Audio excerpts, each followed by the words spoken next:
सह नौ भुनक्तु सह वीर्यङ्करवावहै तेजस्विनावधीतमस्तु मा विद्विषावहै। ओम शांति शांति शांति। ओम श्रुतिस्मृतिपुराणानाम् आलयं करुणालयं नमामि भगवत्पादं शङ्करं लोकशङ्करं। नमामि भगवत्पादशङ्करं लोकशङ्करम्। वन्दे तं सच्चिदानन्दं यतिवर्यं महामतिं वेदवेदान्तसारज्ञं सद्गुरुं प्रणतोऽस्म्यहम्। सदाशिवसमारम्भां शङ्कराचार्यमध्यमाम् अस्मदाचार्यपर्यन्तां वन्दे गुरुपरम्पराम्। अग्रे उपस्थितेभ्यः भवद्भ्यः सर्वेभ्यो जिज्ञासुभ्यः आर्दान् प्रणामान् समर्पयामि। ब्रह्मसूत्र शांकर भाष्ये तृतीयाध्याये द्वितीये पादे सूत्रद्वयात्मके अस्मिन् द्वितीये तदभावाधिकरणे अस्मिन् अधिकरणे द्विसूत्राणि वर्तन्ते अथवा द्वे द्वे सूत्रे वर्तेते।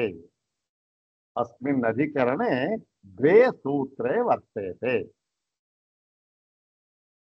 सूत्र अधिकरणस्य नामधेयं तु तदभावाधिकरणम्।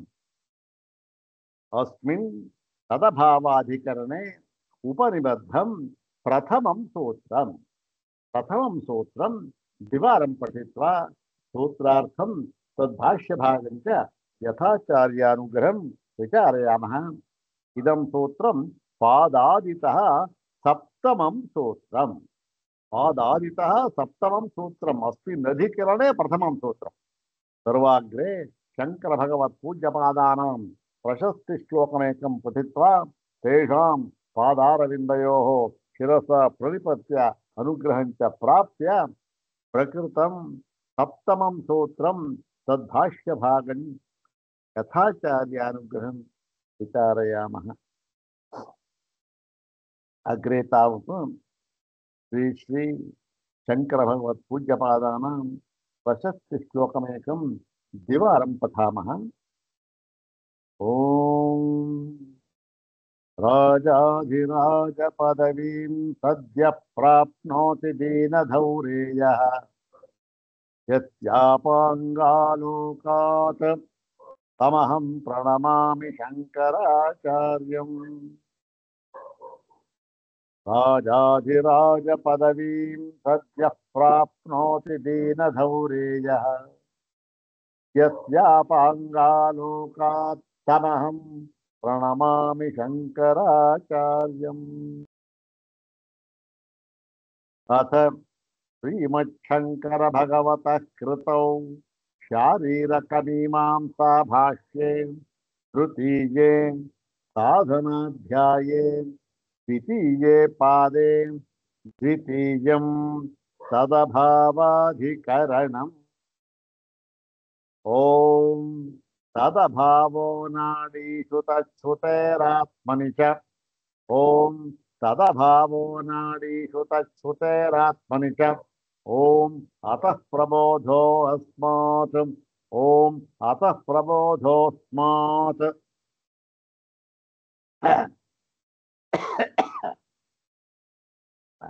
इमे द्वे सूत्रे तस्मिन् अधिकरणे उपनिबद्धे। प्रकृतं तु ओम तदभावो नाडीषु तच्छ्रुतेरात्मनि च। ओम तदभावो नाडीषु तच्छ्रुतेरात्मनि च। ಹಿಂದಿನ ಅಧಿಕರಣದಲ್ಲಿ ಸಂಧ್ಯಾ ಅಧಿಕರಣದಲ್ಲಿ ಸ್ವಪ್ನಾವಸ್ಥೆಯನ್ನ ಕುರಿತು ಸ್ವಪ್ನದಲ್ಲಿ ದೃಶ್ಯ ತೋರ್ತಾ ಇದೆಯಲ್ಲ ಅವೆಲ್ಲವೂ ಕೂಡ ಅವುಗಳ ಒಂದು ಪರಮಾರ್ಥ ಸತ್ಯತ್ವವನ್ನ ನಿರ್ಧಾರ ಮಾಡಿದ್ರು.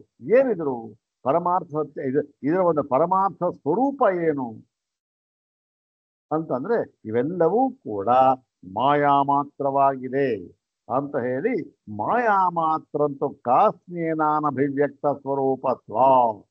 ಯಾಕೆ ಕಾರ್ಸ್ನೇನ ನ ಕಾರ್ಸ್ನೇನ ಅನಭಿವ್ಯಕ್ತ ಸ್ವರೂಪ ನ ಅಭಿವ್ಯಕ್ತ ಸ್ವರೂಪತ್ವ ಅಂತ ಕಾರಣವನ್ನು ಕೊಟ್ಟು ಆ ಒಂದು ಸ್ವಪ್ನಾವಸ್ಥೆಯಲ್ಲಿ ಆ ಒಂದು ಸತ್ಯ ಮಿಥ್ಯಾತ್ವವನ್ನ ಅಲ್ಲಿ ಹೇಳಿದ್ರು. ಯಾತಕ್ಕೆ ಹೇಳಿದ್ರು ಅವರು? ಮತ್ತೆ ಈ ಸ್ವಪ್ನಾವಸ್ಥೆಯನ್ನ ತೆಗೆದುಕೊಂಡ ಉದ್ದೇಶ ಏನು ಅಂದ್ರೆ ಆತ್ಮನ ಸ್ವಯಂ ಜ್ಯೋತಿಷ್ವವನ್ನ ಪ್ರತಿಪಾದನೆ ಮಾಡುವುದಕ್ಕೋಸ್ಕರ. ಒಂದು ಇದರ ಫಲ ಏನಾಗುತ್ತೆ? ಸ್ವಪ್ನಾವಸ್ಥೆಯನ್ನ ನಾವು ಪರೀಕ್ಷೆ ಮಾಡಿ ತಿಳಿದುಕೊಂಡಿದ್ದರ ಫಲ ಏನು? ಆತ್ಮನ ಸ್ವಯಂ ಜ್ಯೋತಿಷ್ವವನ್ನ ನಿರ್ಧಾರ ಮಾಡಿ ತಿಳಿದುಕೊಂಡಂತಾಯಿತು. ಈಗ ಆಯ್ತು, ಸ್ವಪ್ನಾವಸ್ಥೆ ಆಯ್ತು. ಆದರೆ ಕೇವಲ ಸ್ವಪ್ನಾವಸ್ಥೆ ಅದ್ಯಾವುದದು? ದರ್ಶನಾವಸ್ಥೆ. ಹೌದ್ ತಾನೆ? ಸ್ವಪ್ನಾವಸ್ಥೆ ಜಾಗೃತಾವಸ್ಥೆ ಎರಡೂ ಸೇರಿ ದರ್ಶನಾವಸ್ಥೆಗಳು ಅವು. ಈ ದರ್ಶನಾವಸ್ಥೆಯನ್ನು ಪರೀಕ್ಷೆ ಮಾಡಿದ್ದಾಯಿತು. ಜಾಗೃತಾವಸ್ಥೆಯನ್ನು ಪರೀಕ್ಷೆ ಮಾಡಬೇಕಾದ ಅಗತ್ಯ ಏನಿಲ್ಲ. ಅಲ್ಲಿ ತೋರ್ತಕ್ಕಂಥದ್ದು ಎಲ್ಲವೂ ಕೂಡ ನಮ್ಮ ಅನುಭವಕ್ಕೆ ಬರ್ತಾ ಇದೆ, ಇಂದ್ರಿಯಗಳು ಗ್ರಹಣ ಮಾಡ್ತಾ ಇದೆ, ಪ್ರತ್ಯಕ್ಷ ಪ್ರಮಾಣಕ್ಕೆ ನಿಲುಕತಕ್ಕದ್ದಾಗಿದೆ. ಮತ್ತೆ ಆ ಒಂದು ಸ್ವಪ್ನಾವಸ್ಥೆಯನ್ನು ಕುರಿತು ವಿಚಾರ ಮಾಡುವಾಗ ಇದೂ ಕೂಡ ಜಾಗೃತಾವಸ್ಥೆಯಂತೆಯೇ ದರ್ಶನಾವಸ್ಥೆ ಎರಡೂ ಕೂಡ ಒಂದೇ ಸಮನಾಗಿರ್ತಕ್ಕಂಥದ್ದು. ಇದರಲ್ಲಿ ಯಾವ ಭೇದವೂ ಇಲ್ಲ ಅಂತ ಹೇಳಿ ಸ್ವಪ್ನಾವಸ್ಥೆಯಲ್ಲಿ ತೋರ್ತಾ ಇರತಕ್ಕಂಥದ್ದೆಲ್ಲವೂ ಮಾಯಾ ಮಾತ್ರ ಅಂತ ನಿರ್ಧಾರವಾದ ಮೇಲೆ ಯಾವಾಗ ಸ್ವಪ್ನಾವಸ್ಥೆಯೂ ಕೂಡ ಜಾಗೃತಾವಸ್ಥೆಗಿಂತ ಭಿನ್ನವಲ್ಲ ಅಂತ ತೀರ್ಮಾನವಾಯಿತೋ ಆಗ ಜಾಗೃತಾವಸ್ಥೆಯಲ್ಲಿ ತೋರ್ತಾ ಇರ್ತಕ್ಕಂಥ ಎಲ್ಲ ಪದಾರ್ಥಗಳೂ ಕೂಡ ಏನಾಗಿದೆ? ಮಾಯಾ ಮಾತ್ರವಾಗಿದೆ ಎಂಬುದಾಗಿ ಸಿದ್ಧ ಮಾಡಿದಂತಾಯಿತು. ಈಗ ಆಯ್ತು, ದರ್ಶನಾವಸ್ಥೆ ಆಯಿತು. ಇಷ್ಟು ಮಾಡಿದ ಮಾತ್ರಕ್ಕೆ ನಾವು ಈ ಒಂದು ಸ್ವರೂಪವನ್ನ ಪರಿಪೂರ್ಣವಾಗಿ ಅರ್ಥ ಮಾಡಿಕೊಂಡಂತಾಯ್ತಾ? ಅದು ಇಲ್ಲ. ಯಾಕೆ? ಇನ್ನೂ ಒಂದು ಅವಸ್ಥೆ ಬಾಕಿ ಇದೆ. ಯಾವುದದು? ಸುಷುಪ್ತಿ ಅವಸ್ಥೆ. ಈ ಸುಷುಪ್ತಿ ಅವಸ್ಥೆಯನ್ನ ನಾವು ವಿಶ್ಲೇಷಣೆ ಮಾಡತಕ್ಕಂಥದ್ದು ಅತ್ಯಂತ ಅಗತ್ಯ. ಯಾಕೆ ಅಂತಂದ್ರೆ ಒಂದು ನೋಡಿ, ಈ ಸುಷುಪ್ತಿ ಅವಸ್ಥೆಯಲ್ಲಿ ಯಾವ ದ್ವೈತ ಪದಾರ್ಥಗಳು ನಮಗೆ ತೋರ್ತಾ ಇಲ್ಲ. ಹೌದ್ ತಾನೆ? ಆದರೆ ಏನಾಗಿದೆ? ಆ ಒಬ್ಬ ಮನುಷ್ಯ ಅಂತ ಇದ್ದಲ್ಲ, ಅವನು ನಮ್ಮ ಅನುಭವದಲ್ಲಿ ಹೇಳ್ತಕ್ಕಂಥ ಮಾತು, ಅವನಿದ್ದಾನೆ. ಯಾಕೆ? ಎಚ್ಚೆತ್ತ ಮೇಲೆ ಅವನು ಏನೇನು ಮಾಡ್ತಾ ಇದ್ದಾನೋ ಅದೆಲ್ಲ ಮಾಡ್ಕೊಂಡು ಹೋಗ್ತಾನೆ, ಅವನಿದ್ದಾನೆ. ಹೀಗಾಗಿ ಸುಷುಪ್ತ್ಯವಸ್ಥೆ ಅದು ಅದರ್ಶನಾವಸ್ಥೆ. ಇಲ್ಲಿ ಈ ಒಂದು ಅದರ್ಶನಾವಸ್ಥೆಯನ್ನು ಅನುಭವಿಸ್ತಾ ಇರತಕ್ಕಂಥವನು ಯಾರು? ಜೀವನು ಅಥವಾ ಪರಮಾತ್ಮನೋ? ಯಾಕೆ? ಯಾವ ದ್ವೈತ ವಸ್ತುವು ಇರೋದಿಲ್ಲ. ಯಾವುದಿರುತ್ತೋ ಇರೋದು ಯಾವುದು? ಪ್ರಾಣಾಜ್ಞಯ ಏವ ಏತಸ್ಮಿನ್ ಪುರೇ ಜಾಗೃತಿ. ಪ್ರಾಣ. ಹಾಗಿದ್ದ ಮೇಲೆ ಅನುಭವಿಸ್ತಾ ಇರ್ತಕ್ಕಂಥ ಯಾರು? ಯಾರಲ್ಲಿ ಇದ್ದಾನೋ ಅವನು ಅನುಭವಿಸ್ತಾನೆ. ಯಾರವನು? ಅವನೇ ಜೀವಾತ್ಮ ಅಂತ ಹೇಳಿ ಜೀವಾತ್ಮನಿಗೆ ಕರ್ತೃತ್ವ ಭೋಕ್ತೃತ್ವವನ್ನ ನಾವು ಹೇಳಿದಾಗ ಏನಾಗುತ್ತೆ? ಆ ಜೀವಾತ್ಮ ಅಂತಕ್ಕಂಥ ಒಂದು ಪದಾರ್ಥ ಆ ಸುಷುಪ್ತಿ ವ್ಯವಸ್ಥೆಯಲ್ಲಿ ಇದೆ ಅಂತ ಆಗುತ್ತೆ. ಇದೇನಾಯ್ತು? ಅಯ್ಯೋ ಇರ್ಲಿ ಬಿಡ್ರಿ ಅಂತಂದ್ರೆ ಇರ್ಲಿ ಬಿಡಿ ಅಂದ್ರೆ ಅದ್ವೈತ ಇರುವಂತ. ಆದ್ದರಿಂದ ಈ ಅವಸ್ಥೆಯನ್ನ ಪರೀಕ್ಷೆ ಮಾಡಿ ತಿಳಿದುಕೊಳ್ಳಬೇಕಾದದ್ದು ಅತ್ಯಂತ ಅಗತ್ಯ.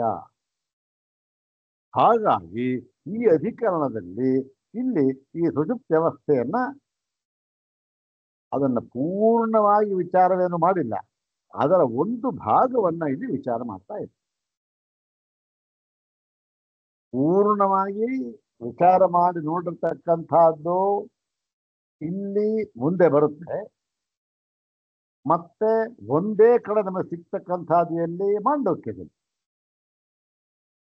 ಇಲ್ಲಿ ಈ ಒಂದು ಈ ಹಿಂದೆ ಸೃಷ್ಟಿ, ಆ ಸೃಷ್ಟಿ ಇದೆಯಲ್ಲ ಅದನ್ನು ಮಾಯಾ ಮಾತ್ರ ಎಂಬುದಾಗಿ ಸ್ವಪ್ನಾವಸ್ಥೆಯಲ್ಲಿ ಹೇಳ್ತಿಲ್ಲ, ಅದನ್ನೇ ಆಧಾರವಾಗಿಟ್ಕೊಂಡು ಆ ವಿಷಯದಲ್ಲೇ ಇಲ್ಲಿ ಈ ಸುಷುಪ್ತ್ಯವಸ್ಥೆಯನ್ನು ಪರೀಕ್ಷೆ ಮಾಡ್ತಾ ಇದ್ದಾರೆ.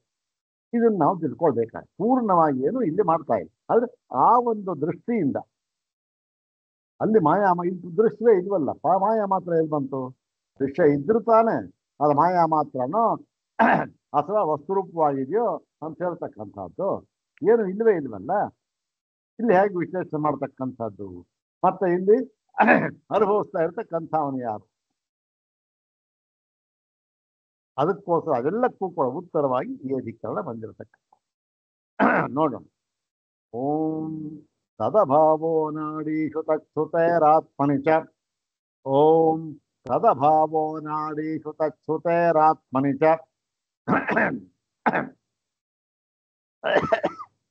ತದಭಾವ ಒಂದೇ ಪದ ಇದು.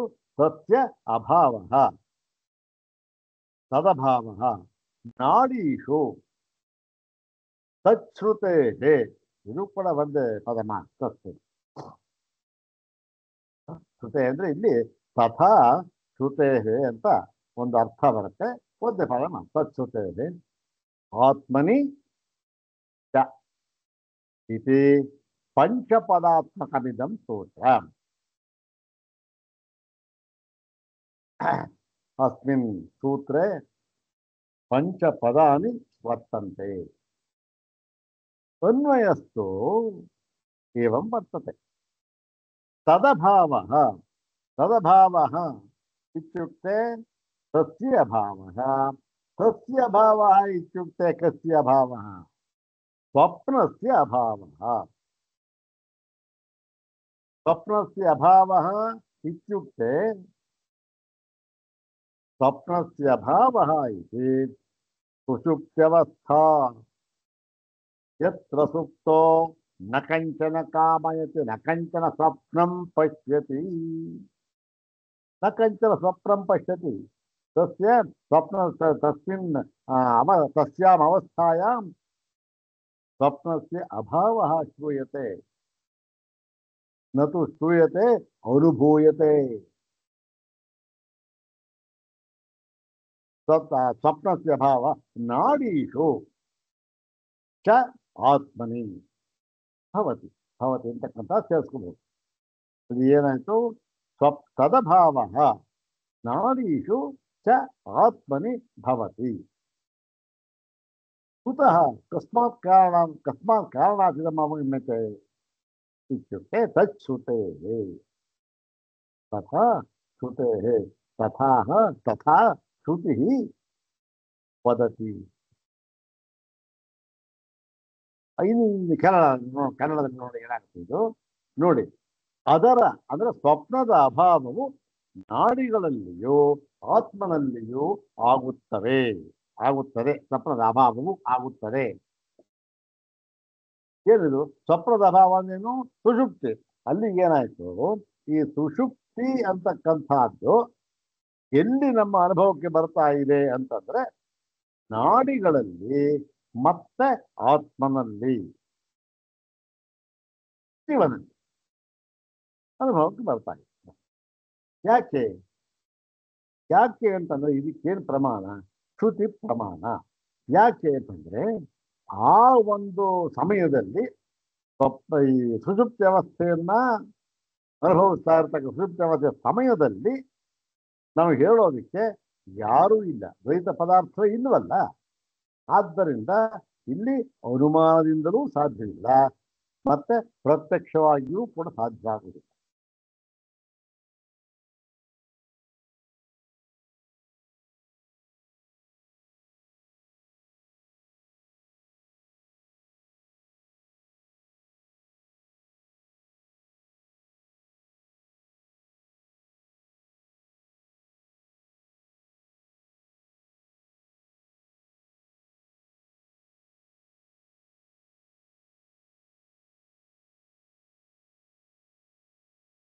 ಕೇಳ್ತಾ ಇದೆಯಾ? ಇವಾಗ ಬಂತಲ್ಲ, ಯಾಕೆ ಇದು ಹೊರಟೋಗಿತ್ತು ನನ್ನ ಇದರಲ್ಲಿ ಮೊಬೈಲಲ್ಲಿ. ಇವಾಗ ಬಂತು, ಇದಾಗಿದೆ, ಮ್ಯೂಟ್ ಆಗಿದೆ. ಇವಾಗ ಕೇಳ್ತಿದೆ ಗುರು. ಇವಾಗ ಕೇಳ್ತಾ ಇದೆ, ಕೇಳ್ತಾ ಇದೆಯಾ? ಕೇಳಿಸ್ತಾ ಇದೆ. ಅದೇ ಒಂದು ಇದಕ್ಕೆ ಅದೇನು ಆಫ್ ಆಗ್ಬೋದು ಇದು ನಾವು ಏನಾಯ್ತು, ಸ್ವಪ್ನಾವಸ್ಥೆ ಸುಷುಪ್ತ ಅವಸ್ಥೆಯಲ್ಲಿ ಯಾವ ಒಂದು ದ್ವೈತ ವಸ್ತುವು ಇಲ್ಲದೆ ಇರುವುದರಿಂದ ಕೇವಲ ಆಗಮ ಪ್ರಮಾಣ ಮಾತ್ರ ಇದು ಸಾಧ್ಯ. ಏನಿದು ನೋಡೋಣ.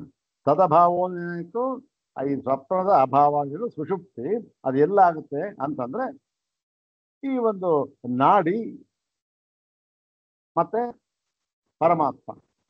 ಇಲ್ಲಿ ಪೂರ್ವ ಪಕ್ಷ, ಇದು ಸಿದ್ಧಾಂತ ಪರಮಾತ್ಮ ಅಂತ, ಇಲ್ಲಿ ಪೂರ್ವ ನಾನನ್ನ ಜೀವಾತ್ಮನೂ ಕೂಡ ಆಗುತ್ತೆ ಅಂತ ಅರ್ಥ. ಆತ್ಮ ಅಂತ, ಅದಕ್ಕೆ ಆತ್ಮ ಅಂತ ಹಾಕ್ತಿದ್ದಾರೆ.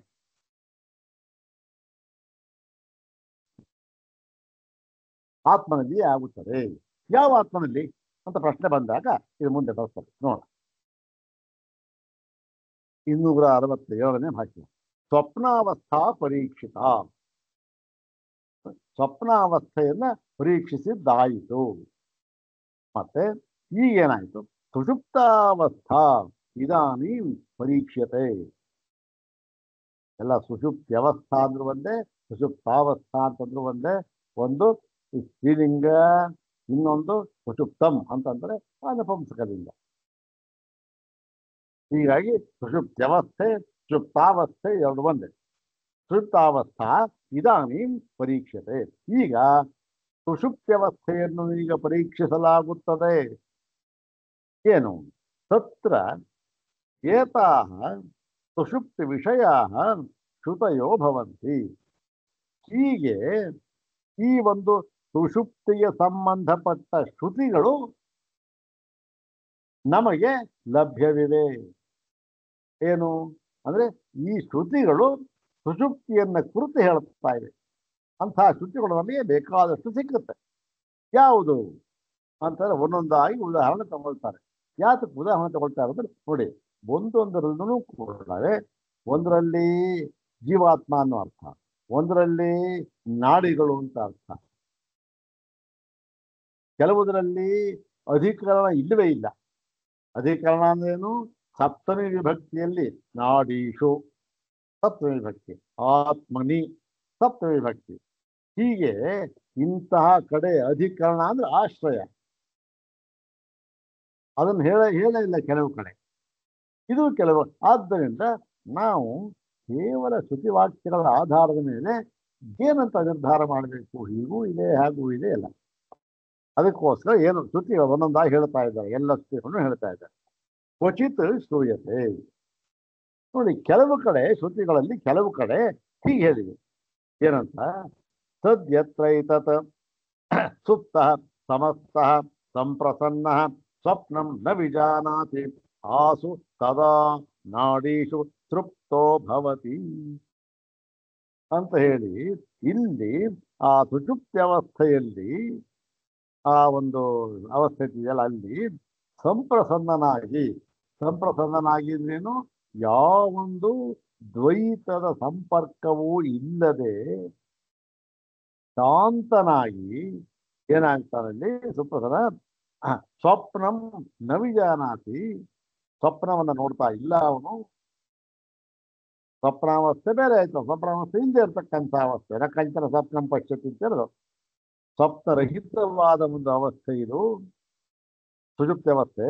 ಅಲ್ಲಿ ಏನಾಗ್ತಾ ಇದೆ ಅವನಿಗೆ ಅಂದ್ರೆ ನಾಡೀಷು ಸೃಪ್ತೋ ಭವತಿ. ಇವನು ನಾಡಿಗಳಲ್ಲಿ ತೃಪ್ತ, ಒಂದಾಗಿ ಬಿಟ್ಟಿರುತ್ತಾನೆ, ಸೇರಿಕೊಂಡು ಬಿಟ್ಟಿರುತ್ತಾನೆ. ಆ ನಾಡಿಯಲ್ಲಿ ಸೇರ್ಕೊಂಡಿರ್ತಾನೆ. ಹಾಗಾಗಿ ಇವನಿಗೆ ಏನಾಗುತ್ತೆ, ಅಲ್ಲಿ ಆ ನಾಡಿಗಳ ಮುಖಾಂತರ ಒಂದು ಎಲ್ಲಿ ಅದು ಯಾವಾಗ ಸುಲಭವಾಗಿ ಆ ಪಿತ್ತಾಕ್ಷರಸ ಅವೆಲ್ಲ ಇದನ್ನು ಬಂದಿದೆಯಲ್ಲ ಪ್ರಶ್ನೋಪನಿಷತ್ತಿನಲ್ಲಿ, ಹರಿದು ಹೋಗ್ತಾ ಇರುವಾಗ, ಯಾವ ನಾಡಿ ಇಲ್ಲದೆ ಇರುವಾಗ ಸುಷುಪ್ತ್ಯವಸ್ಥೆ ಸ್ವಲ್ಪ ಅಡೆತಡೆ ಬಂದಾಗ ಏನಾಗುತ್ತೆ, ಸ್ವಪ್ನಾವಸ್ಥೆ. ಇದ್ರು ಅಲ್ಲಿ ಇಲ್ಲೇನಿಲ್ಲಿ ಆ ಸಂಪ್ರಸನ್ನಾಗಿ ಸ್ವಪ್ನವನ್ನು ನೋಡ್ತಾ ಇಲ್ಲ, ಕೇವಲ ಸುಷುಪ್ತ್ಯವಸ್ಥೆಯಲ್ಲಿ ಇದ್ದಾನೆ. ಆವಾಗ ಇವನು ನಾಡೀಶು ತೃಪ್ತೋ ಭವತಿ, ನಾಡಿಗಳಲ್ಲಿ ಸೇರಿ ಹೋಗಿರುತ್ತಾನೆ, ಸೇರಿಕೊಂಡಿರುತ್ತಾನೆ ಅಂತ ಹೇಳಿ ಇದು ಸ್ಪಷ್ಟವಾಗಿ ಏನ್ ಹೇಳ್ತಾ ಇದೆ? ತದಭಾವೋ ನಾಡೀಶು, ತದಭಾವ ಅಂದ್ರೆ ಸುಷುಪ್ತಿ, ನಾಡೀಶು ನಾಡಿಗಳಲ್ಲಿ ಅಂತ ಹೇಳಿ ಸ್ಪಷ್ಟವಾಗಿ ನಾಡಿಗಳಲ್ಲಿ ಇರ್ತಾನೆ, ಸೇರಿಕೊಂಡು ಬಿಟ್ಟಿರ್ತಾನೆ ಅಂತ ಹೇಳಿದೆ. ಮತ್ತೆ ಒಂದಾಯ್ತು, ಶಾಂತವ್ಯ ಆಯ್ತು. ಈಗ ನೋಡಿ ಬೃಹದಾರಣ್ಯಕ್ಕೆ ಏನ್ ಹೇಳ್ತಾ ಇದೆ ಅಂದ್ರೆ ಅನ್ಯತ್ರತು, ಅನ್ಯತ್ರತು ಇತ್ಯುಕ್ತೆ ಅನ್ಯತ್ರ ಬೃಹದಾರಣ್ಯಕ್ಕೆ ಇತ್ಯರ್ಥ. ಬೃಹದಾರಣ್ಯಕ್ಕೆ ನಾಡೀರೇವ ಅನುಕ್ರಮ್ಯ, ಆ ನಾಡಿಯನ್ನೇ ಅನುಸರಿಸಿ ಅದೇನು ಅದರ ಕ್ರಮದಿಂದಲೇ ಶ್ರೂಯತೆ ಹೇಳ್ತಾ ಇದ್ದಾರೆ. ಅಲ್ಲಿ ಏನ್ ಹೇಳ್ತಾ ಇದ್ರೆ ತಾಭಿ ಪ್ರತ್ಯವಸೃಪ್ಯ ಪುರೀತತಿಶೇತೆ. ಇಲ್ಲಿ ಏನ್ ಮಾಡಿದ್ರು, ನಾಡಿ ಅಂತ ಅನುಸರಿಸ್ಕೊಂಡು ಬಂದ್ಬಿಟ್ಟು ನಾಡಿ ಎಲ್ಲಿ ಅಂತ ಹೇಳಿದ್ರೆ ಅದನ್ನೇ ಅನುಸರಿಸಿಕೊಂಡು ಬಂದು ಎಲ್ಲಿ ಪುರೀತತಿ ಶೇತೆ ತಾಭಿ ಅದರಿಂದ ಪ್ರತ್ಯವಸೃಪ್ಯ ಅದನ್ನು ಸೇರಿಕೊಂಡು ಅದರಲ್ಲಿ ಆ ನಾಡಿಗಳಲ್ಲಿ ಒಂದಾಗಿ ಸೇರಿಕೊಂಡು ಏನಾಗುತ್ತೆ, ಪುರೀತತ್ತಿನಲ್ಲಿ ಅವನು ಈ ಒಂದು ಅವಸ್ಥೆಯನ್ನು ಪಡೆದಿದ್ದಾನೆ ಅಂತ ಹೇಳ್ತಾರೆ. ಪುರೀತತ್ವ ಏನು? ಪುರೀತತ್ವ ಅಂತಂದ್ರೆ ಒಂದೇ ಹೃದಯದಲ್ಲಿರತಕ್ಕಂಥ ಅದೊಂದು ಸ್ಥಳ, ಆಕಾಶ. ಪುರೀತತ್ವದಲ್ಲಿ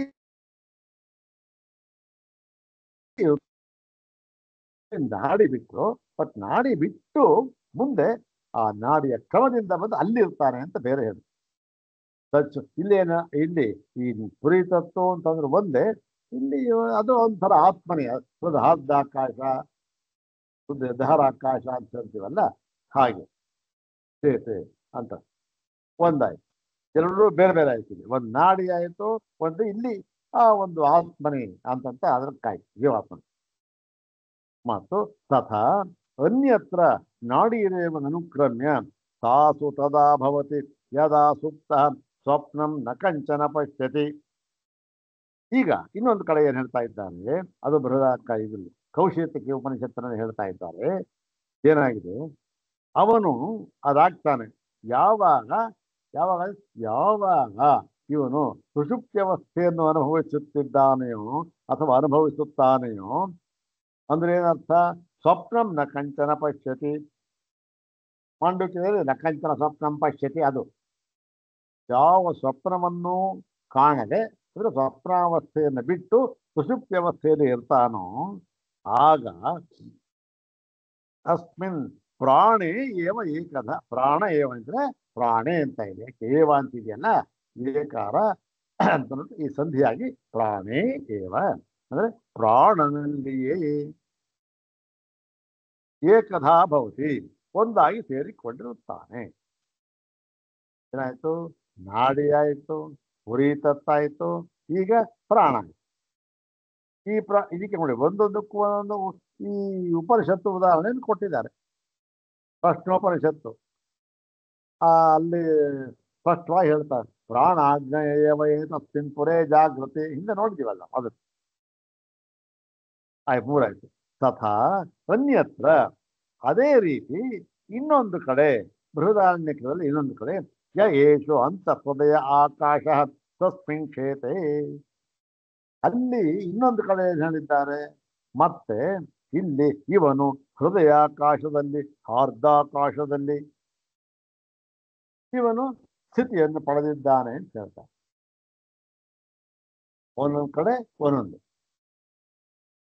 ತಥಾ ಅನ್ಯತ್ರ ಇನ್ನೊಂದು ಕಡೆ ಏನ್ ಹೇಳ ನೋಡಿ, ಇದು ಎಷ್ಟು ಆಳವಾಗಿ ಹೋಗಿ ಇದನ್ನ ವಿಶ್ಲೇಷಣೆ ಮಾಡ್ತಾ ಇದ್ದಾರೆ, ಮುಂದೆ ಬರ್ತದೆ. ಯಾಕೆ ಒಂದೊಂದು ಕಡೆ ಒಂದೊಂದು ಹೇಳಿದ್ದಾರೆ. ಹೀಗೆ ಹೇಳುವಾಗ ಏಕವಾಕ್ಯತೆ ಅಂತಕ್ಕಂಥದ್ದು ಇಲ್ಲದೆ ಹೋಗಿಬಿಟ್ರೆ ಏನಾಗುತ್ತಾವಾಗ ಶ್ರುತಿಗೆ ಪ್ರಮಾಣವೇ ಹೋಗಿಬಿಡುತ್ತದೆ. ಹೌದ್ ತಾನೆ? ಯಾವಾಗ ಏಕವಾಕ್ಯತೆ ಅಂತಕ್ಕಂಥದ್ದು ಇಲ್ಲವೋ ಆಗ ಶ್ರುತಿಗೆ ಪ್ರಮಾಣವೇ ಹೋಗ್ಬಿಡುತ್ತೆ. ಏಕವಾಕ್ಯತನ ಇಲ್ಲ ಕಣ್ರಿ, ಇಲ್ಲೊಂದು ಹೇಳಿದ್ದಾರೆ, ಅಲ್ಲೊಂದು ಹೇಳಿದ್ದಾರೆ, ಈ ಉಪನಿಷತ್ತಿನಲ್ಲಿ ಒಂದು, ಆ ಉಪನಿಷತ್ತಿನಲ್ಲಿ ಒಂದು, ಹೀಗಾಗಿ ನಾವು ನೀವೇನ್ ಹೇಳ್ತಾ ಇದ್ದೀರಿ, ಆಗಮ ಪ್ರಮಾಣದಿಂದ ಮಾತ್ರ ಇದನ್ನ ಸಿದ್ಧ ಮಾಡಬಹುದು, ವಿಶ್ಲೇಷಣೆ ಮಾಡಬಹುದು ಅಂತ ಆಗಮದಲ್ಲಿ ಹೇಳಿದೆ ಅಂತ. ಆಗಮದಲ್ಲಿ ಹೇಳಿರುವುದನ್ನ ನಾವು ಪ್ರಮಾಣ ಎಂಬುದಾಗಿ ಸ್ವೀಕರಿಸುವುದಕ್ಕಾಗುವುದಿಲ್ಲ ಅಂತ ಪೂರ್ವಪಕ್ಷಿ. ಯಾಕೆ? ಏಕವಾಕ್ಯತನೇ ಇಲ್ವಲ್ಲ.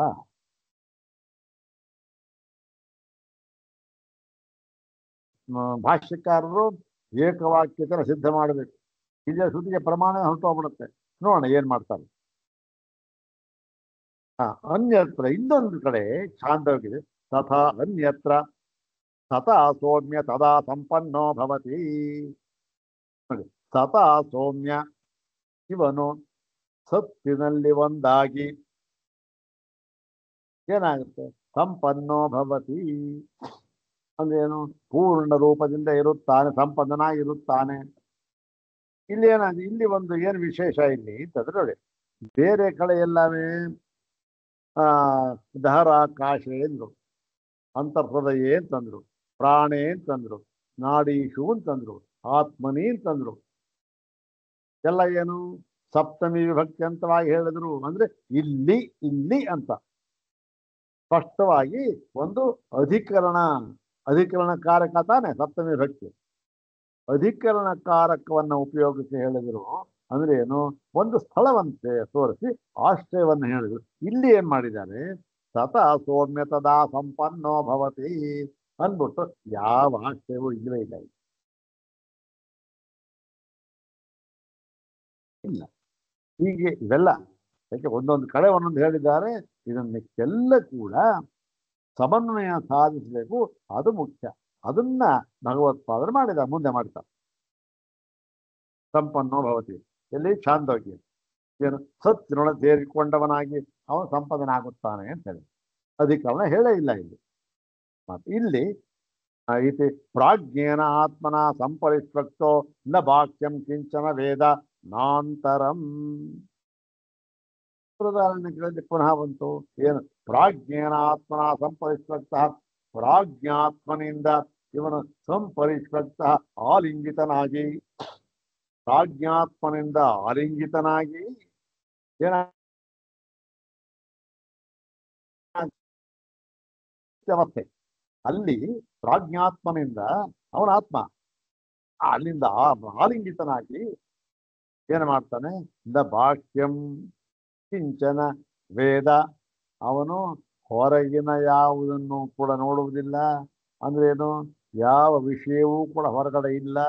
ಮತ್ತೆ ನಾಂತರಂ, ಒಳಗಿನ ವಿಷಯವನ್ನು ನೋಡುವುದಿಲ್ಲ. ಆ ವಿಷಯವೇ ಇಲ್ಲ. ಎಲ್ಲಿ? ಆ ಪ್ರಾಜ್ಞನಾತ್ಮ ಸುಷುಪ್ತಿ ಅವಸ್ಥೆಯಲ್ಲಿ ಪ್ರಾಜ್ಞಾತ್ಮನಿಂದ ಆಲಿಂಗಿತನಾಗಿ ಅಲ್ಲಿ ಏನನ್ನೂ ನೋಡ್ತಾ ಇಲ್ಲ. ಒಳಗಿನ ವಿಷಯವನ್ನಾಗಲಿ ಹೊರಗಿನ ವಿಷಯವನ್ನಾಗಲಿ ನೋಡ್ತಾ ಇಲ್ಲ ಅಂತ ಹೇಳಿದ್ರು. ಈಚೀಚ ನೋಡಿ, ಇಷ್ಟನ್ನೂ ಕೂಡ ಹೇಳಿ ತತ್ರ ಸಂಶಯ. ನೋಡಿ, ಇಲ್ಲಿ ಸಂಶಯ ಬಂದ್ಬಿಟ್ಟು ಏನು? ಕಿಂ ಏತಾನಿ ನಾಡ್ಯಾದೀನಿ ಪರಸ್ಪರ ನಿರಪೇಕ್ಷಾಣಿ ಭಿನ್ನಾನಿ ಸುಷುಪ್ತಿ ಸ್ಥಾನಾನಿ ಆಹೋಸ್ವಿತ ಪರಸ್ಪರಾಪೇಕ್ಷೆಯ ಏಕಂ ಸುಷುಪ್ತಿ ಸ್ಥಾನಂ ಇದೆ. ನೋಡಿ, ಒಂದೊಂದು ಕಡೆ ನೋಡಿ, ಇಲ್ಲಿ ಎಲ್ಲ ಕಡೆ ಏನ್ ಹೇಳಿದ್ರು? ಇಲ್ಲಿರ್ತಾನೆ, ಅಲ್ಲಿರ್ತಾನೆ, ಅಲ್ಲಿರ್ತಾನೆ ಅಂತ ಹೇಳಿ ಯಾವುದರಿಂದ ಅನುಕ್ರಮಿಸಿ ಹೇಳಿದ್ರು? ನಾಡಿಗಳಿಂದ. ನಾಡಿಗಳಿಂದ ಅದರ ಮುಖಾಂತರ ಪ್ರಯಾಣ, ನಾಡಿಯ ದಾರಿ, ನಾಡಿ ಎಂಬ ದಾರಿಗಳಿಂದ ಇಲ್ಲಿ ಅಲ್ಲಿ ಅಲ್ಲಿ ಎಲ್ಲಿ ಇರ್ತಾನೆ ಅಂತ ಹೇಳಿದ್ರು. ಈಗ ಈ ನಾಡಿಗಳೆಂಬ ದಾರಿಯಿಂದ ಇಲ್ಲಿ ಅಲ್ಲಿ ಅಂತ ಹೇಳಿದಾಗ ಏನು? ಇಲ್ಲಿ ಹೋಗ್ತಕ್ಕಂಥದ್ದು ಒಂದು ದಾರಿ ಯಾವುದು? ಅದು ಒಂದು ನಾಡಿ.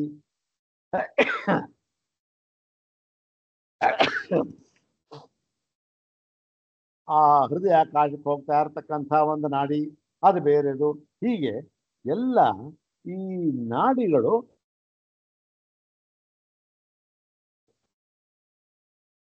ಏನು ಒಂದಕ್ಕೊಂದಕ್ಕೆ ಸಂಬಂಧ ಇಲ್ಲ. ಒಂದು ಕಡೆ ನಾಡಿ, ಒಂದು ಕಡೆ ಇನ್ನೊಂದು ಆತ್ಮ, ಒಂದು ಕಡೆ ಪುರಿ ತತ್ವ, ಒಂದು ಕಡೆ ಹೃದಯ, ಹೀಗೆಲ್ಲ ಹೇಳಿದ್ರಲ್ಲ. ಇಲ್ಲೆಲ್ಲ ಯಾವುದ್ರ ಮುಖಾಂತರ? ನಾಡಿಗಳ ಮುಖಾಂತರ. ಈ ನಾಡಿಗಳು ಏನು ಪ್ರತಿಯೊಂದು ಕೂಡ ಕರ್ಕೊಂಡು ಹೋಗ್ತಾರ, ಅದು ಬೇರೆ ಬೇರೆಯೋ ಅಂದ್ರೆ ಏನೋ ಒಂದಕ್ಕೊಂದರ ಅಪೇಕ್ಷೆ ಇಲ್ಲವೇ ಇಲ್ಲವೋ, ಮತ್ತೆ ಏನಾದ್ರು ಅಪೇಕ್ಷೆ ಇದೆಯೋ, ಒಂದಕ್ಕೊಂದು ಅಪೇಕ್ಷೆ ಇದ್ದು ಎಲ್ಲವೂ ಕೂಡ ಒಂದೇ ಸುಷುಪ್ತಿ ಸ್ಥಾನಕ್ಕೆ ಹೋಗ್ತಾ ಇರ್ತಕ್ಕಂಥದ್ದು ಒಂದೇ ಸುಷುಪ್ತಿ ಸ್ಥಾನ.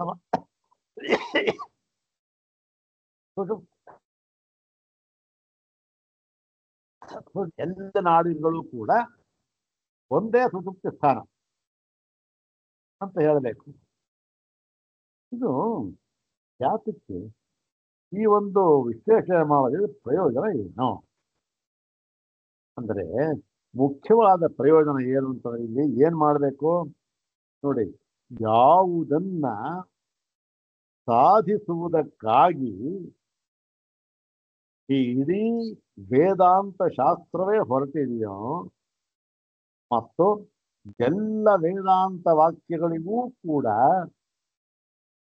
ಒಂದು ಸಮನ್ವಯ ಅಂತಕ್ಕಂಥದ್ದು ಇದೆಯೋ, ಮತ್ತು ಏಕವಾಕ್ಯತೆ ಅಂತಕ್ಕಂಥದ್ದು ಇದೆಯೋ, ಅದನ್ನ ಹೇಳುವುದಕ್ಕೋಸ್ಕರ, ಸಾಧಿಸುವುದಕ್ಕೋಸ್ಕರ ಹೊರಟು ಅದರ ಮುಖಾಂತರ ತತ್ವಮಸಿ ಎಂಬ ಒಂದು ಗುರಿ ಇದೆಯಲ್ಲ, ಅದನ್ನ ಹೇಳೋದಕ್ಕೆ ಹೊರಟಿದೆ. ಹಾಗಾಗಿ ಏನಾಗುತ್ತಿಲ್ಲ, ಇದು ಸಮನ್ವಯ ಆಗಲೇಬೇಕು, ಸಮನ್ವಿತವಾಗಲೇಬೇಕು. ಸಮನ್ವಿತವಾಗಬೇಕಾದ್ರೆ ಏನಾಗಬೇಕು, ಇಲ್ಲಿ ಸಮನ್ವಿತವಾಗೋದಕ್ಕೆ ಸ್ವಲ್ಪ ಕಷ್ಟ ಆಗ್ತಾ ಇದೆ. ಯಾಕೆ? ಒಂದು ಕಡೆ ಒಂದೊಂದು ಆಶ್ರಯವನ್ನು ಹೇಳ್ತಾರೆ, ಅಧಿಕಾರವನ್ನು ಹೇಳ್ತಾರೆ. ಹೀಗಾಗಿ ಸಂಶಯ ಬಂದ್ಬಿಡುತ್ತದೆ. ಯಾವಾಗ ಸಮನ್ವಿತ ಆಗೋಲ್ಲ ಅಂತ ಆಯಿತು, ಆಗ ಏನಾಗುತ್ತೆ, ನಿಮ್ಮ ಒಂದು ಸೂತ್ರ ಇತ್ತಲ್ಲ, ಶಾಸ್ತ್ರಯೋನಿತ್ವಾತ್ ಅಂತ. ಯಾಕೆ ಸ್ವಾಮಿ? ಶಾಸ್ತ್ರವು ಈ ಯೋನಿ ಇದೇನು ಕಾರಣಂ ಪ್ರಮಾಣಂ ಅಂತ ಹೇಳಿದ್ರಲ್ಲ, ಎಲ್ಲಿ ನಿಂತೆ ಹೊಟ್ಟೆ. ಆವಾಗ ಏನಾಗುತ್ತೆ, ಇಡೀ ಶಾಸ್ತ್ರವೇ ವ್ಯರ್ಥ ಅಂತ ಆಗೋಯ್ತು. ಇಡೀ ಶಾಸ್ತ್ರವೇ ವ್ಯರ್ಥ ಅಂತ ಆದ್ಮೇಲೆ ವೇದಾಂತ ಶಾಸ್ತ್ರವೆಲ್ಲವೂ ವ್ಯರ್ಥ. ಮತ್ತೆ ಏನು ನೋಡಿ, ನಮ್ಮ ಶಾಸ್ತ್ರ ಇದೆ. ಯಾರು ಬಂತಾರೆ? ಪೂರ್ವಮೀಮಾಂಸಕ ಬರ್ತಾರೆ, ಸಾಂಖ್ಯ ಬರ್ತಾರೆ, ವೈಶೇಷಿಕ ಬರ್ತಾರೆ. ನೋಡಿ ನಿಮ್ದು ಏನು ಪ್ರಮಾಣವೇನ ಸ್ವಾಮಿ? ನೀವು ಯಾವುದನ್ನ ಪ್ರಮಾಣ ಅಂತ ಹಿಡಿದು ನೀವೊಂದನ್ನು ಸಾಧಿಸುವುದಕ್ಕೆ ಹೊರಟಿದ್ದೀರೋ ಅದರ ಪ್ರಮಾಣವೇ ಅಲ್ಲ. ಅಂದ್ಬಿಟ್ಟು ಏನಾಗುತ್ತೆ, ಮೂಲೆ ಕುಠಾರಹ, ಮೂಲಕ್ಕೆ ಬಂದ್ಬಿಡುತ್ತೆ ಪೆಟ್ಟು.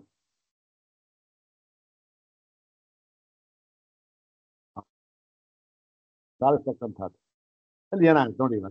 ಇವಾಗ ಈ ನಾಡಿಗಳು, ನಾಡಿಯೇ ಮುಂತಾದವುಗಳು, ಯಾವುದು ಸುಷುಪ್ತಿ ಸ್ಥಾನ ಅಂತ ಇದೆಯಲ್ಲ, ಅದಕ್ಕೆ ಕಾರಣವಾಗಿರ್ತಕ್ಕಂಥ ಇವೆಲ್ಲವೂ ಪರಸ್ಪರ ನಿರಪೇಕ್ಷವಾಗಿ ಒಂದಕ್ಕೊಂದಕ್ಕೆ ಯಾವ ಅಪೇಕ್ಷೆ ಇಲ್ಲ, ಒಂದರ ಸಹಾಯವನ್ನು ಇನ್ನೊಂದು ಬಯಸೋದಿಲ್ಲ. ಎಲ್ಲವೂ ಕೂಡ ಇಂಡಿವಿಜುವಲ್, ಭಿನ್ನ ಪ್ರತ್ಯೇಕವಾಗಿರ್ತಕ್ಕಂಥದ್ದು ಅಂತಲೋ, ಅಥವಾ ಇಲ್ಲ ಒಂದಕ್ಕೊಂದಕ್ಕೆ ಏನೋ ಸಂಬಂಧ ಇದೆ, ಒಂದಕ್ಕೆ ಒಂದರ ಅಪೇಕ್ಷೆ ಇದೆ, ಎಲ್ಲವೂ ಕೂಡ ಒಂದೇ ಸುಷುಪ್ತಿ ಸ್ಥಾನ ಅಂತ ನಿರ್ಣಯ ಇದೆ ಅಂತ ಹೇಳಿ ಇಲ್ಲಿ ಇದು ಸಂಶಯ. ಇದಕ್ಕೆ ಪೂರ್ವ ಪಕ್ಷವನ್ನು ಹೇಳ್ತಾರೆ. ಏನು ಪೂರ್ವ ಪಕ್ಷ ಅಂದ್ರೆ, ಕಿಂ ತಾವತ್ ಪ್ರಾಪ್ತಂ, ಮೊದಲು ಏನು ತೋರುತ್ತೆ,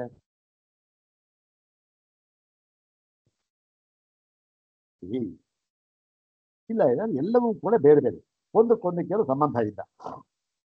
ಅದೇ ಪ್ರತ್ಯೇಕವಾಗಿರ್ತಕ್ಕಂಥದ್ದು, ಇದಕ್ಕೂ ಅದಕ್ಕೂ ಏನು ಸಂಬಂಧ ಇಲ್ಲ, ಒಂದು ಬೇರೆ. ಈಗ ಒಂದು ಈ ಕಡೆ ಮೈಸೂರು ಹೋಗ್ತಕ್ಕಂಥ ದಾರಿ, ಇನ್ನೊಂದು ಆ ಕಡೆ ತುಮಕೂರು ಹೋಗ್ತಕ್ಕಂಥ ದಾರಿ, ಇವೆಲ್ಲಕ್ಕೂ ಸಂಬಂಧ ಇಲ್ಲ ಇದ್ದಾರೆ, ಅದೇ ಬೇರೆ ಇದೆ. ಇದರ ಅಪೇಕ್ಷೆ ಏನು ಇಲ್ಲ ಅದಕ್ಕೆ ಅಂತ ಎರಡು ಇದು ಅಪೇಕ್ಷೆ ಇದೆಯಾ ಇಲ್ಲ ಇಲ್ವಾ? ಅಪೇಕ್ಷೆ ಇದೆ ಅಂತ ಆದ್ರೆ ಏನಾಗಬೇಕು, ಎಲ್ಲವೂ ಕೂಡ ಮೈಸೂರಿಗೆ ಹೋಗ್ಬೇಕಲ್ಲ. ನೋಡಿ, ಇವಾಗ ಒಂದು ದಾರಿ ಇದೆ, 4 ದಾರಿ ಇದೆ, ಒಂದರ ಅಪೇಕ್ಷೆ ಇನ್ನೊಂದಕ್ಕೆ ಇದೆ ಅಂತ ಆದರೆ, ಒಂದಕ್ಕೊಂದಕ್ಕೆ ಸಂಬಂಧ ಇದೆ ಅಂತ ಆಗ್ಬಿಟ್ರೆ ಅವ ಎಲ್ಲವೂ ಕೂಡ ಗುರಿ ಮೈಸೂರಿಗೆ ಹೋಗ್ಬೇಕು. ಮೈಸೂರು ಹೋಗ್ಬೇಕಾದ್ರೆ 4 ದಾರಿ ಇದೆ. 4 ದಾರಿ ಏನಾಗಿದೆ, ಒಂದಕ್ಕೊಂದು ಸಂಬಂಧಪಟ್ಟಿವೆ. ಮಧ್ಯೆ ಹೋಗ್ತಾ ಇದ್ದ, ಅದೇನೋ ಅಡಚಣೆ ಆಗೋಯ್ತು, ಅವನು ಈ ದಾರಿ ತಿರುಗಿಸ್ಬಿಟ್ಟ, ಇಲ್ಲಿಂದ ಮೈಸೂರು ಹೋಗ್ಬೋದು. ಇಲ್ಲೂ ಅಡಚಣೆ ಆಯಿತು, ಇನ್ನೊಂದು ದಾರಿಗೆ ಹೋದ. ಆದಾಗ ಏನಾಗುತ್ತೆ, ಎಲ್ಲವೂ ಕೂಡ ಗಮ್ಯ ಸ್ಥಾನ ಒಂದೇ. ಆದರೆ ತುಮಕೂರು ಹೋಗೋ ದಾರಿಗೂ ಮೈಸೂರು ಹೋಗೋ ದಾರಿಗೂ ಏನು ಸಂಬಂಧವೇ ಇಲ್ಲ. ಸಂಬಂಧ ಇಲ್ಲ ಅಂತಂದ್ರು ಒಂದೇ, ಅದ್ರ ಗಮ್ಯ ಸ್ಥಾನ ಬೇರೆ ಅಂತಂದ್ರು ಒಂದೇ. ಇವೆಲ್ಲ ಒಂದು ಇದ್ರಲ್ಲಿ ಅಡಗಿರ್ತಕ್ಕಂಥ ವಿಚಾರಗಳಿವೆಲ್ಲ. ನೋಡೋಣ ಏನ್ ಹೇಳ್ತಾರೆ. ಕಿಂ ತಾವತ್ ಪ್ರಾಪ್ತಂ ಭಿನ್ನಾನಿ ಇತಿ. ಇಲ್ಲ ಇವರೇ, ಒಂದಕ್ಕೊಂದಕ್ಕೆ ಯಾವ ಸಂಬಂಧವೂ ಇಲ್ಲ, ಎಲ್ಲವೂ ಕೂಡ ಭಿನ್ನ ಭಿನ್ನ. ಅಂದ್ರೆ ಏನಾಯ್ತು, ಎಲ್ಲ ಒಂದೇ ಸುಷುಪ್ತಿ ಸ್ಥಾನ ಅಂತ ಹೇಳಿದ್ರಲ್ಲ, ಹಾಗೇನಿಲ್ಲ. ಇದು ಮೈಸೂರು, ಅದು ತುಮಕೂರು ಹಾಗೆ. ಕುತ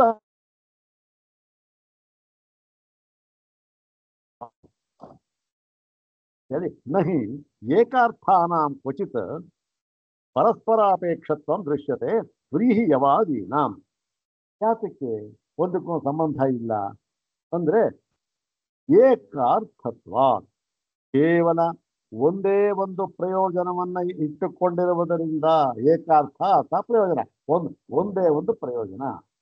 ಏನು ಪ್ರಯೋಜನ? ಒಂದೇ ಒಂದು ಪ್ರಯೋಜನ ಅರ್ಥ ಆಗಿಲ್ವಲ್ಲ ಅಂದ್ರೆ ನೋಡಿ, ಈಗ ತುಮಕೂರಿಗೆ ಹೋಗತಕ್ಕಂತಹ ದಾರಿ, ಮೈಸೂರಿಗೆ ಹೋಗತಕ್ಕಂತಹ ದಾರಿ, ಎರಡೂ ಕೂಡ ಒಂದೊಂದು ದಾರಿಯೂ ಕೂಡ ಏನಾಗಿದೆ, ಅದು ಏಕಾರ್ಥವಾಗಿದೆ.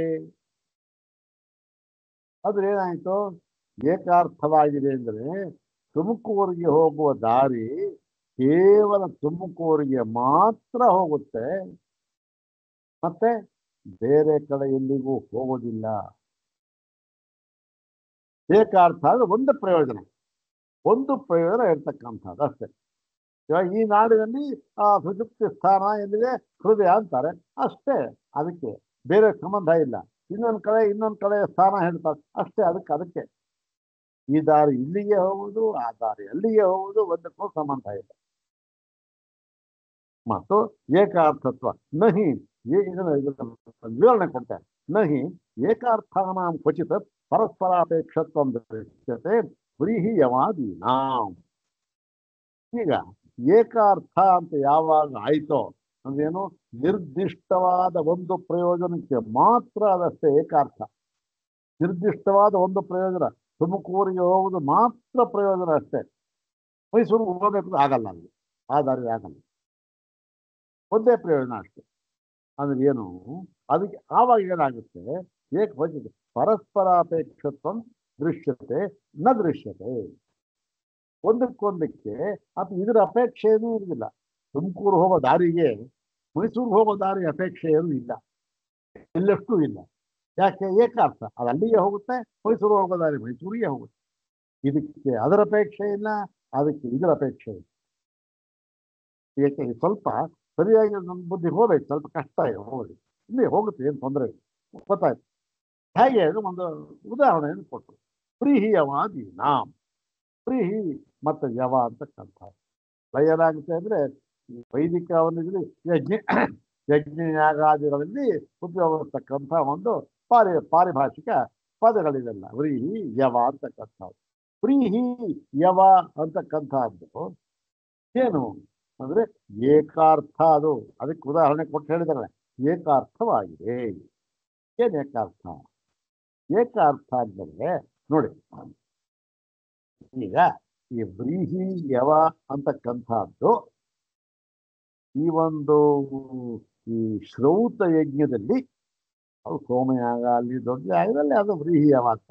ಈಗಲೂ ಕೂಡ ಹಾಕ್ತಾರೆ ವ್ರೀಹಿ ಯವ, ಹೋಮಕ್ಕೆ ಹಾಕೋದಿಲ್ಲ ಅಂತಲ್ಲ, ಹಾಕ್ತಾರೆ, ಅದು ಕಡಿಮೆ ಆ ದೊಡ್ಡದು. ಇವಾಗ ಏನ್ ಮಾಡ್ತಾರೆ, ಬೇರೆ ಇರಬೇಕು, ತಿಲ ಹಾಕ್ತಾರೆ, ಘೃತ ಹಾಕ್ತಾರೆ, ಅದು ಹಾಕ್ತಾರೆ ಪ್ರತಿಯೊಂದು.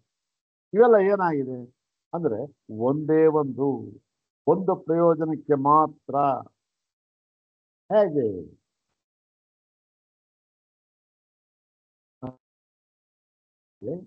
ನವಗ್ರಹಗಳಿವೆ.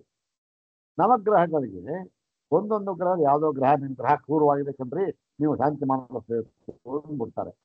ಏನ್ ಮಾಡ್ತಾನ ಅವಾಗ? ಯಾವ ಗ್ರಹಪ್ಪ? ಯಾವ ಗ್ರಹ ಅಂದ್ರೆ ನೋಡಿ ಸ್ವಾಮಿ ಮಂಗಳ ಅಂತ. ಮಂಗಳ ಅಂತಂದಾಗ ಏನಾಗುತ್ತೆ, ಆ ಮಂಗಳಲ್ಲಿ ಯಾವ ಧಾನ್ಯವೋ ಅದನ್ನ ಅದಕ್ಕೆ ಸಂಬಂಧಪಟ್ಟ ದ್ರವ್ಯವನ್ನು ಹೋಮ ಮಾಡ್ತಾರೆ.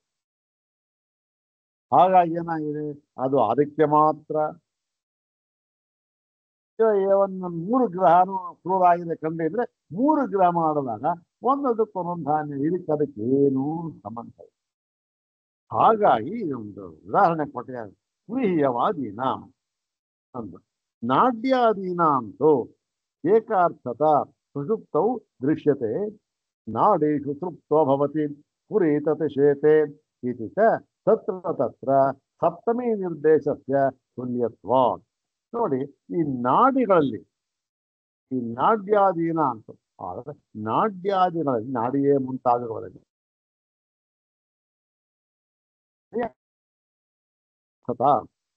ಈ ಏಕಾರ್ಥ ಅಂದ್ರೆ ಒಂದು ಪ್ರಯೋಜನ, ಒಂದು ಗುರಿ, ಒಂದು ನಿರ್ದಿಷ್ಟವಾದ ಗುರಿ, ಅದನ್ನು ಇಟ್ಕೊಂಡು ಮಾತ್ರ ಈ ನಾಡಿ ಇದೆ. ಅದು ಸುಷುಪ್ತವು ದೃಶ್ಯತೆ. ಸುಷುಪ್ತಿಯಲ್ಲಿ ಅದು ಅಲ್ಲಿ ಮಾತ್ರ. ಹೇಗೆ ನಾಡೀಷು ತೃಪ್ತೋ ಭವತಿ, ನಾಡಿಗಳಲ್ಲಿ ಇವನು ಸೇರಿಕೊಂಡು ಬಿಟ್ಟಿರುತ್ತಾನೆ ಅಂತ ಹೇಳಿ ಪುರೀತತಿ ಶೇತೆ. ಇನ್ನೊಂದು ಕಡೆ ಆ ನಾಡಿಯ ಮುಖಾಂತರ ಹೋಗಿ ಪುರೀತತ್ತನೆ ಆಶ್ರಯ ಪಡೆದಿರುತ್ತಾನೆ ಅಂಥೇಳಿ ನಾಡೀಷು ಮತ್ತೆ ಪುರೀತತಿ ಅಂತ ಹೇಳಿ ನಾಡಿಗಳಲ್ಲಿ ಪುರೀತತ್ತಿನಲ್ಲಿ ಎಂದು ಹೇಳಿ ಇದೆ. ತತ್ರ ತತ್ರ ಅಲ್ಲಲ್ಲಿ ಏನಾಗಿದೆ, ಸಪ್ತಮಿ ನಿರ್ದೇಶಕ್ಕೆ ತುಲ್ಯತ್ವ, ಒಂದೇ ವಿಧವಾಗಿ ಸಪ್ತಮಿ ವಿಭಕ್ತಿಯಿಂದ ಹೇಳಿದ್ದಾರೆ. ಇಲ್ಲಿ ಏನು ನಿರ್ದಿಷ್ಟವಾಗಿ ಅಲ್ಲಿ ಹೇಳಿದ್ದು ಸಪ್ತಮಿ ವಿಭಕ್ತಿಯಿಂದ ಹೇಳಿದ್ದಾರೆ. ಹೀಗಿರುವಾಗ ಒಂದೇ ಒಂದು ಸಣ್ಣ ಆಕ್ಷೇಪಣೆ ಹಾಕ್ತಾನೆ. ನನು ನೈವಂ ಇತಿ ಸಪ್ತಮಿ ನಿರ್ದೇಶೋ ದೃಶ್ಯತೆ. ಇಲ್ಲಿ ನನು ನೈವಂ ಸತಿ ಅಂತ ಇದೆ, ಅದನ್ನ ಹೇಗೆ ಮಾಡ್ಕೋಬೇಕು ಅಂತ, ಏವಂ ಸತಿ ಸಪ್ತಮಿ ನಿರ್ದೇಶೋ ನ ದೃಶ್ಯತೆ.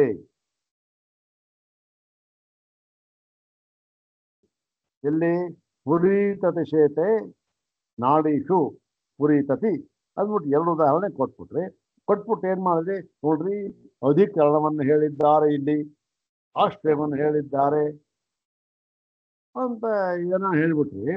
ಆದರೆ ಏವಂ ಸತಿ ಹೀಗಾಗ್ಬಿಟ್ರೆ ನೀವು ಅದನ್ನು ಕೊಟ್ಬಿಟ್ರೆ ನಾವು ಹೇಳ್ತೇವೆ ಕೆಲವು ಶ್ರುತಿಯಲ್ಲಿ ಈ ಸಪ್ತಮಿ ನಿರ್ದೇಶವನ್ನು ದೃಶ್ಯತೆ. ಸಪ್ತಮಿ ನಿರ್ದೇಶ ಇಲ್ಲವೇ ಇಲ್ವಲ್ಲ, ಅಂಥ ಶ್ರುತಿನೂ ಇದೆಯಲ್ಲ. ಆವಾಗ ಏನು ಹೇಳ್ತೀರಿ ನೀವು? ಆವಾಗ ಯಾವ್ದು ಆಶ್ರಯ ಅಂತ ಹೇಳ್ತೀರಿ? ಎಲ್ಲಿ ಅಪ್ಪ ಅದು ಅಂದ್ರೆ ತಥಾ ಸೌಮ್ಯ ತದಾ ಸಂಪನ್ನೋ ಭವತಿ ಹಾಕ್ಬಿಟ್ಟಿದೆ. ತಥಾ ಸೌಮ್ಯ ಅಂದ್ರೆ ಅವನು ಸತಾ ಸೌಮ್ಯ ಸತಾ ಸಂಪನ್ನ, ತದಾ ತದಾ ಆಗ ಸತಾ ಸತ್ಯನ ಸಂಪನ್ನನಾಗಿರುತ್ತಾನೆ, ಸೇರಿಕೊಂಡು ಬಿಟ್ಟಿರುತ್ತಾನೆ ಸತ್ಯನೊಡನೆ. ಇಲ್ಲಿ ಸತ್ಯ ವ್ಯಕ್ತಿ ಇಲ್ಲೇ ಇದ್ದಾರೆ ಸ್ವಾಮಿ ಅಂತ ಹೇಳ್ದ. ಅದಕ್ಕೆ ಹೇಳ್ತಾ ಇದ್ದಾರೆ ನೈಷ ದೋಷ. ನೋಡಪ್ಪ, ಇದೇನು ದೊಡ್ಡ ದೋಷವಲ್ಲ, ಇದಕ್ಕೆ ನಾವು ಪರಿಹಾರವನ್ನು ಹೇಳ್ತಾ ಇದ್ದೇವೆ. ಯಾತಕ್ಕೆ ಸೇರಿಸಿಲ್ಲ, ಸೇರಿಸಿಲ್ಲದೆ ಇದ್ದರೂ ಕೂಡ ಆ ಅರ್ಥವು ಹೇಗೆ ಸೂಚಿತವಾಗಿದೆ ಇಲ್ಲಿ ಅಂತ ಅನ್ನೋದನ್ನ ಹೇಳ್ತಾ ಇರೋಣ. ಅದನ್ನ ಮುಂದಿನ ಭಾಗದಲ್ಲಿ ನೋಡೋಣ.